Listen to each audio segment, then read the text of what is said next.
Yang mana kedua keahlian ini memang masih dibutuhkan begitu di dunia industri ya kan. Beli solder sama Rini di Pasar Lama. Cakep dong, Mbak? Cakep. Asik.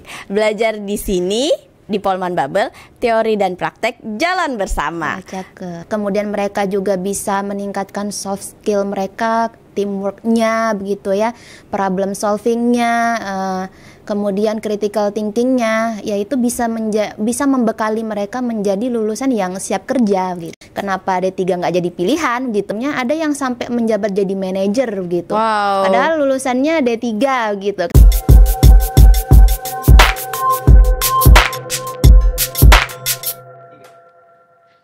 Halo Sobat Pot M, welcome back. Ketemu lagi dengan saya Eva di podcast Polman Bubble, yaitu podcastnya Politeknik Manufaktur Negeri Bangka Belitung. Nah, hari ini kita akan melanjutkan pembahasan terkait dengan pilihan jenjang kuliah selanjutnya nih. Jadi kalau kemarin kita udah ngebahas terkait dengan D3 perancangan mekanik, hari ini kita mau ngebahas sesuatu yang berbau kelistrikan. Nanti Sobat Pot M saksikan dan dengarkan terus podcast kita, karena kita akan ditemani salah seorang narasumber yang oke banget, queen-nya di D3 Elektronika, yaitu Ibu Novitasari, Magister Pendidikan. Halo Ibu, selamat datang. Halo, selamat datang juga Mbak. Apa kabarnya nih Ibu? Alhamdulillah masih sehat, masih diberikan kesempatan untuk ketemu sama Mbaknya nih. Asik. Jadi kita beruntung banget hari ini kita udah langsung ketemu dengan koordinator program studinya. Nah, mau bahas tentang apa aja hari ini?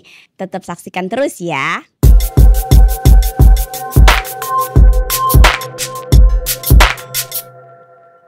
Hai Sobat Pot M, kembali lagi di kita ya, podcastnya Polman Bubble.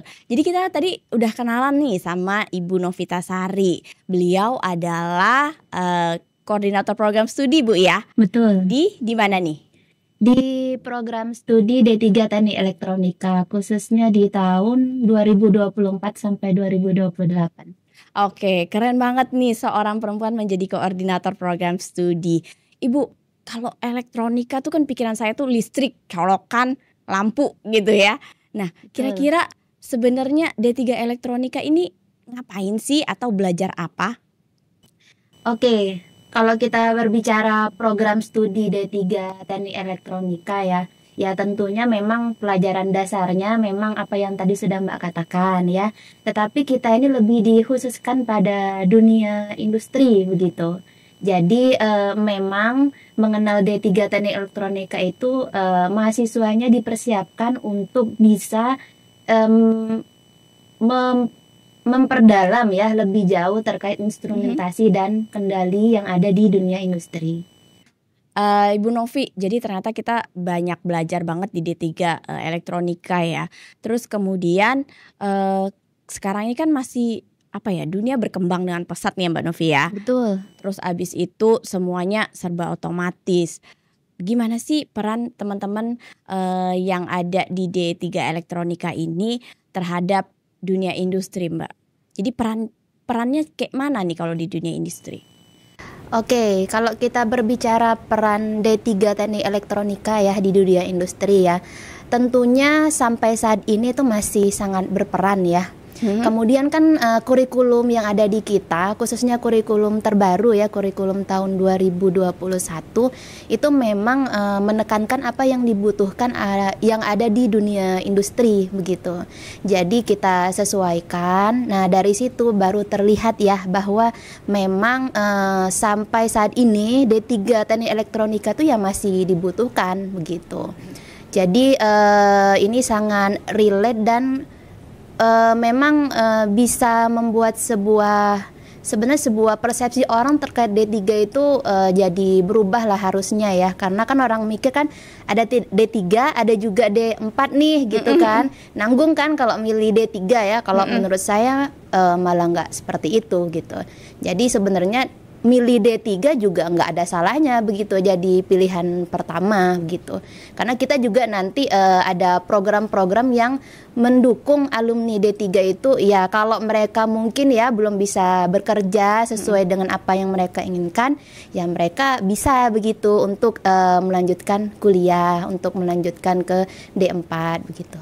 Oke, nah keren banget nih. Jadi ternyata D3 dan D4 itu pun nggak masalah, tiap-tiap ininya punya punya alasan tersendiri mungkin Bu ya. Nah kalau kita tahu kan Bu ya, biasanya kalau kita ngomongin tentang D3 itu pasti ceritanya itu selalu banyak prakteknya Bu. Bener nggak sih kalau misalkan di D3 itu banyak prakteknya dibanding teori? Ya, karena kan mau D3 atau D4 khususnya di Politeknik Manufaktur Negeri Bangka Belitung ya, ini kan berbasis vokasi ya. Memang basicnya itu banyak prakteknya begitu ya daripada teori ya. Kemudian ya proporsinya itu kalau praktek itu 70%, teori itu 30% ya. Harusnya kalau misalkan kita banyak melakukan ya daripada mendengarkan ya, itu kan lebih mantep lagi ya ilmunya ya, dan ini juga mencapai skill mereka saya kira ya, karena mereka kan nanti menjadi seseorang yang terampil ya, khususnya kalau D3 itu terampil di instrumentasi dan kendali gitu, yang mana kedua keahlian ini memang masih dibutuhkan begitu di dunia industri ya, karena acuan kita adalah dunia industri dan dunia kerja gitu. Oke, jadi porsinya gede banget ya Mbak Novi ya, 70-30. Iya, 70-30. Oke, jadi benar-benar dibekali biar mantep nih ya Mas kali masuk industri gitu ya, karena banyak prakteknya. Nah, saya jadi pengen pantun nih karena denger kayak gitu. Boleh ya Mbak Novi ya? Boleh, silakan. Beli solder sama Rini di pasar lama. Cakep dong Mbak? Cakep. Asik. Belajar di sini di Polman Bubble, teori dan praktek jalan bersama. Cakep. Nah, jadi jangan ragu lagi ya Sobat Pot M kalau mau memilih untuk D3 Elektronika di Polman Bubble. Kita lanjut lagi nih Mbak Novi nih. Jadi teman-teman pasti kayaknya penasaran banget. Oke, prakteknya ada, teorinya ada. Kira-kira ada pengembangan soft skill nggak nih untuk mahasiswanya? Tentu ya, kalau pengembangan soft skill itu tentu ya pengembangan yang dilakukan hampir di seluruh mata kuliah sebenarnya ya. Cuma memang ada yang lebih dominan dan ada yang memang ibarat kalau kata orang itu baru presentasinya itu baru sedikit begitu ya. Soft skill yang dikembangkan itu dari segi keterampilan mereka dalam berpikir kritis gitu ya, berpikir kreatif, problem solving gitu ya, kepemimpinan, manajerial, itu semuanya dibekali ke mahasiswa ya. Karena memang sekali lagi ketika mereka lulus begitu ya dari D3 Teknik Elektronika, kita kan nggak tahu posisi mereka itu kan nanti menjabat sebagai apa begitu ya. Jadi kita tetap mempersiapkan mereka biar mereka bisa menempati lah ya seluruh jabatan itu ya sesuai begitu dengan bidangnya, sekali lagi instrumentasi dan kendali sebagai fokus kita. Kalau misalnya kita masuk nih ke Polman Bubble, masuk ke D3 Elektronika, terus teman-temannya di sini itu nanti setelah atau setelah praktek menjalani teori gitu, ada magang nggak Mbak, atau mungkin kerja praktek ke dunia industri? Gimana nih, apa Polman menyediakan partner kerjasama kah untuk perusahaannya atau seperti apa Mbak? Kalau untuk magang itu pasti ya, karena kita kan sekali lagi mempersiapkan mereka agar terampil ya. Magang itu kalau untuk D3 dilaksanakan di semester 5 gitu ya. Jadi itu khusus untuk lebih mengembangkan soft skill mereka yang sudah mereka dapatkan begitu ya, keilmuan mereka yang sudah mereka dapatkan dari semester 1 dan semester 4 ya. Kemudian mereka hadapi begitu ya di lapangan dan di dunia kerja itu seperti apa. Tentunya kan ada perbedaan ya yang terjadi dan itu mereka pelajari begitu. Nah, kemudian untuk proses magangnya itu sendiri, Polman itu sudah bekerja sama dengan berbagai perusahaan ya, baik itu di Pulau Bangka maupun di luar Pulau Bangka ya. Khususnya D3 itu ada beberapa PT yang di Pulau Bangka memang sudah menjadi target kerjasama begitu ya, untuk sekali lagi meningkatkan soft skill dan hard skill para mahasiswa yang nanti akan lulus gitu di semester 6 gitu. Oke, jadi mantap banget ya. Semester 5 udah dikasih magang. Berapa lama sih Mbak kalau magang? Kalau magang karena memang kita khususkan begitu ya di semester 5 ya kurang lebih 1 semester ya. Cuma kan hitungan 1 semester ya tidak seperti 1 semester pada realnya begitu ya. Kurang lebih kisarannya 20 minggu mereka magang. Oh, 20 minggu. Oke. Cukup lama ya. Jadi memang benar-benar apa ya, kayaknya matang gitu ya Mbak kalau ininya ya, magangnya ya. Ya harusnya seperti itu ya, kalaupun misalkan pada saat mereka ditempatkan di perusahaan itu posisi dan jabatannya itu kan sesuai ya dengan profil mereka begitu ya, sesuai dengan kualifikasi pendidikan mereka ya, yaitu D3 Teknik Elektronika begitu.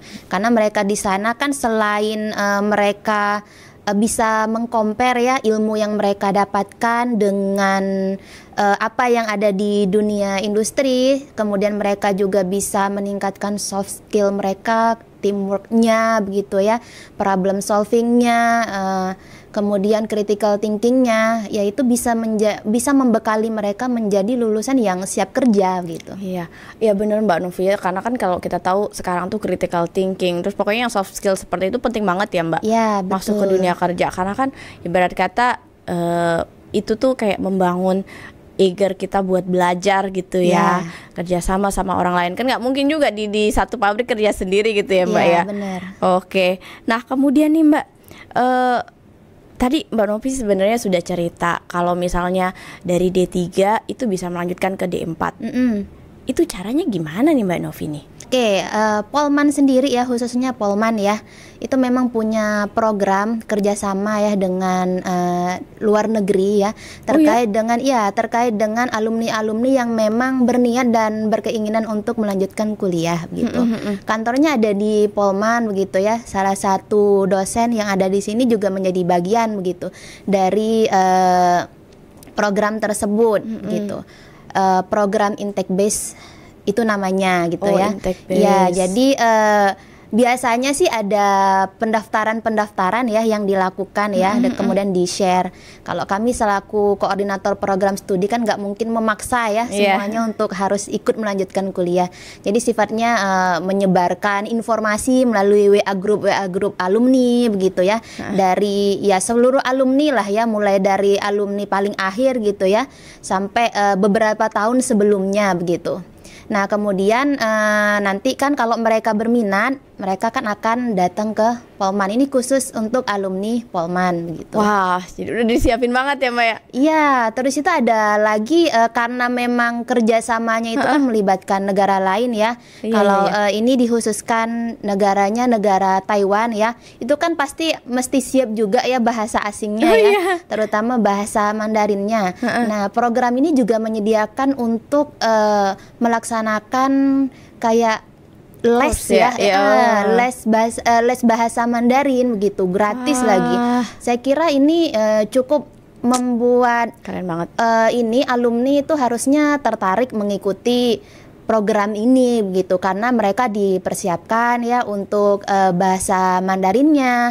Kemudian kalaupun mereka lulus di sana itu kan beasiswa begitu. Wow, ya, beasiswa ya? Iya, beasiswa begitu. Jadi mereka aman lah dan nyaman lah di sana. Beberapa alumni yang pernah saya dengar gitu ya ceritanya ya, khususnya D3 itu kalau udah ke sana nggak mau pulang lagi gitu. Karena mungkin di sana nyaman begitu ya. Kemudian dari segi penghasilan juga mereka dapat begitu penghasilan tambahan. Oh, itu kuliah tapi dapat penghasilan juga ya? Iya, jadi mereka tuh nanti kan ada program magang, sama mereka juga di kontrak kerja di perusahaan di sana ya. Itu semuanya ada begitu penghasilan untuk mereka. Wah, itu menjawab mungkin pertanyaan Sobat Pot M yang pengen tahu, bisa nggak sih kuliah di D3 Elektronika Polman Bubble ini melalui jalur beasiswa? Dan ternyata melanjutkan tuh sampai D4 bisa pakai beasiswa ya Mbak ya? Bisa. Oh gitu. Gimana nih kalau misalnya yang D3-nya nih, baru teman-teman SMA, mungkin SMK gitu ya, pengen ngelanjutin ke Polman, pilih D3 Elektronika, itu bisa nggak pakai beasiswa Mbak? Bisa. Jadi sama seperti perguruan tinggi lain sih. Di sini juga ada yang namanya beasiswa KIP, ada beasiswa provinsi begitu. Kita juga ada beasiswa kerjasama dengan perusahaan gitu. Tahun 2024, alhamdulillah anak D3 Teknik Elektronika ada yang dapat beasiswa dengan perusahaan TDK yang ada di Batam. Begitu. Jadi mereka itu sistemnya itu pertama wawancara ya untuk memperoleh beasiswa itu wawancara dengan pihak PT ya, yang pasti harus seleksi administrasi dulu ya, wawancara dengan pihak PT, kemudian setelah diwawancara nanti pihak PT akan mempertimbangkan dan kemudian mengumumkan. Kalau sudah diumumkan itu di semester 3 mereka ke PT tersebut begitu ya, untuk memahami lebih jauh lah. Kemudian nanti balik lagi di semester 5 untuk magang di PT tersebut. Gitu. Dan kemudian setelah lulus mereka dikontrak di PT tersebut. Wah, keren banget ya. Iya. Mbak Novi ya. Ini sangat insightful banget. Jadi buat teman-teman yang mau berkuliah kemudian D3 kan biasanya kita sering dengar cepet kuliahnya terus cepet-cepet kerja. Ternyata ada jalur-jalur seperti ini ya Mbak Novi ya. Ada, asal kita niat dan ingin usaha ya. Serius di dalam menjalaninya ya pasti bisa lah. Mantap. Nah, kemudian di sini kita pengen nanya lagi nih Mbak Novi ya, terkait dengan D3 ini sendiri, D3 Teknik Elektro ini bisa kerja gitu ya di banyak bidang mungkin, atau bidang-bidang sesuai dengan ininya. Itu sebenarnya apakah beneran atau hanya mitos?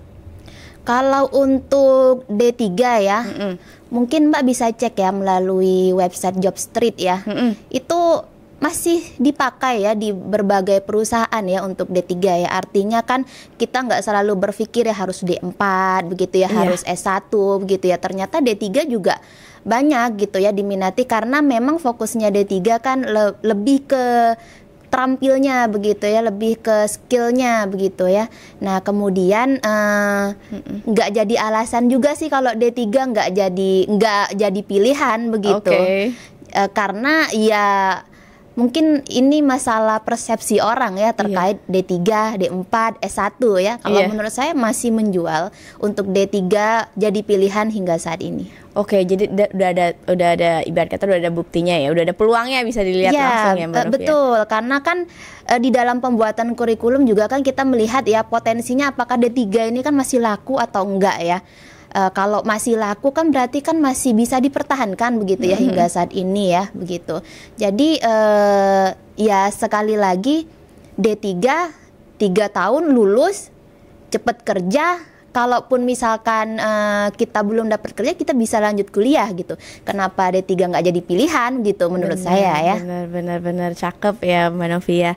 Nah Mbak Novi, kalau misalnya nih apa terkait dengan alumni nih di program studi D3 Teknik Elektronika ini, udah tersebar kemana aja nih, atau mungkin bekerja di mana nih Mbak Novi?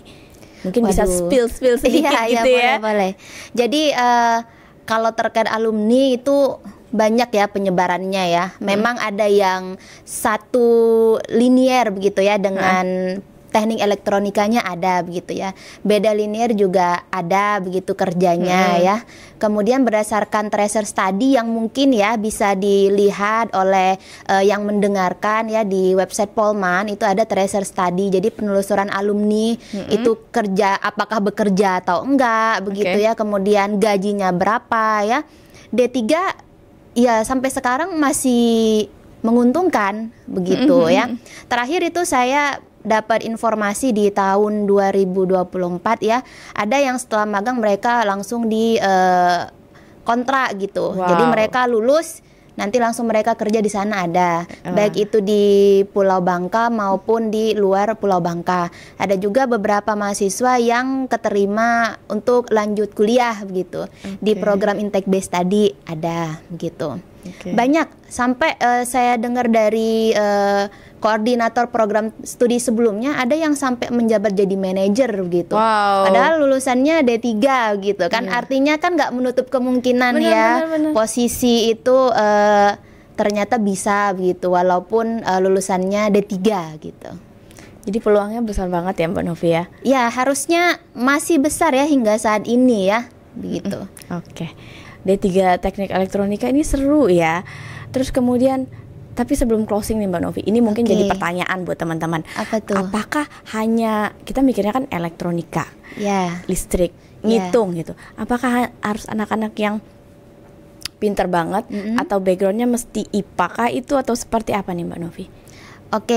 Jadi memang untuk memasuki program studi D3 Teknik Elektronika ya, yang nggak harus misalkan dari SMA bidangnya bidang IPA nggak harus juga begitu.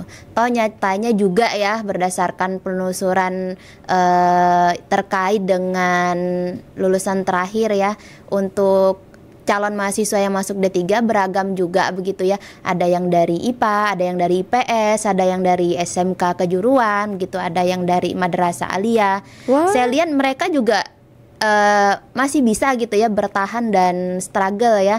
Kita tuh mau lulus dari manapun kalau kita serius ya untuk menjalani program studi itu ya pasti bisa begitu ya. Jadi nggak menutup kemungkinan bahwa mau apapun lulusannya pada saat tingkat menengah atas ya pasti bisa masuk D3 Teknik Elektronika begitu. Jadi nggak apa-apa backgroundnya bisa IPS ataupun sosial gitu ya. Mau IPA, mau bahasa, mau mungkin sebelumnya SMK pelayaran mungkin ya Mbak Novi ya, atau mungkin SMK Tata Boga atau apa gitu, tetap bisa ya masuk ke D3 Elektronika. Wah, yang penting struggle aja ya. Iya, yang penting struggle. Saya rasa memasuki program studi apapun lah ya, kalau kita memiliki keinginan ya dan kemudian kita serius ya di dalam menjalaninya ya pasti bisa begitu ya. Nggak mungkin nggak bisa, kecuali memang dari awal kita nggak ada niatan sama sekali begitu. Ya itu lain ceritanya kalau menurut saya. Berarti itu tips dan tricks buat survive di D3 Teknik Elektronika. Struggle gitu ya pasti ini. Betul. Kita udah cerita-cerita terus mahasiswa ataupun calon mahasiswa dedek-dedek gemes ini gitu ya, pengen masuk ke Polman Bubble. Gimana nih caranya ataupun jalur-jalurnya nih apa aja? Terkait dengan jalur ya yang bisa diikuti oleh para calon mahasiswa ya, tentunya Politeknik Manufaktur Negeri Bangka Belitung itu memiliki 3 jalur gitu ya. Jalur SNBP yaitu melalui prestasi, jalur SNBT melalui tes tulis, kemudian dan jalur mandiri yang memang dipersiapkan oleh Polman sendiri gitu. Kalau untuk jalur SNBP untuk tahun 2025 ya sudah tutup memang ya, tetapi nggak perlu takut menurut saya karena kita punya 2 jalur lagi begitu. Ada SNBT yang sekarang masih dibuka nih begitu, dan kuota kita juga banyak ya. Kita menerima setiap tahun itu 2 kelas gitu untuk perangkatannya, kisarannya maksimum 60 mahasiswa gitu. Jadi tetap ya pilih D3 Teknik Elektronika Politeknik Manufaktur Negeri Bangka Belitung. Tapi tadi Mbak Novi yang terkait mandiri ini gimana nih? Kalau untuk terkait mandiri misalkan nih kita nggak lulus nih ya untuk SNBT ya, nah masih punya jalur yang terakhir yaitu jalur mandiri gitu. Jadi Politeknik Manufaktur Negeri Bangka Belitung itu menyiapkan jalur mandiri khusus yang memang udah nggak lulus di SNBP, nggak lulus di SNBT, tapi tetap kekeh nih mau masuk Politeknik Manufaktur Negeri Bangka Belitung. Nah bisa jalur yang terakhir gitu. Jadi ada 3 jalur yang bisa diusahakan. Betul. Kalau masuk yang SNBP, SNBT, habis itu ada jalur mandiri lagi ya Mbak. Mbak Novi, ini mungkin boleh disampaikan untuk closing statement gitu ya. Jadi apa sih alasan yang bikin teman-teman Gen Z ini atau teman-teman SMA SMK ini memilih untuk melanjutkan ke D3 Teknik Elektronika? Nggak usah ragu lagi gitu ceritanya. Baiklah, untuk para calon mahasiswa baru ya, yang mungkin ya sekarang sedang bingung menentukan pilihan mau di mana ya, jadikan D3 Teknik Elektronika sebagai pilihan pertamamu. Kenapa? Yang pertama, kuliahnya 3 tahun, cepat lulus, cepat kerja, bisa lanjut kemudian bisa lanjut ke D4 ya, sebagai program lanjutannya tentunya hanya bisa ada di D3 Teknik Elektronika Politeknik Manufaktur Negeri Bangka Belitung. Oke, terima kasih Mbak Novi atas penutup closing statementnya ya. Nah, saya jadi pengen mengucapkan sesuatu gitu ya. Jadi mahasiswa elektronika itu kayak jadi teknisi listrik nih Mbak Novi. Harus siap menghadapi tantangan. Tapi ceritanya Mbak Novi tadi ada yang udah sampai manajer nih ya. Kalau udah sukses, semua bakal bersinar terang. Oke, Sobat POTM, terima kasih Mbak Novi sudah hadir. Sama-sama. Terima kasih juga Sobat POTM yang sudah mengikuti kita sampai akhir sesi ini. Jangan lupa untuk mengikuti sosial media Polman Bubble, dan kunjungi juga untuk Sobat POTM yang ingin melanjutkan kuliah di D3 Teknik Elektronika ke websitenya kita, penerimaan mahasiswa baru di pmb.polman.bubble.ac.id. Terima kasih, sampai jumpa lagi di episode selanjutnya.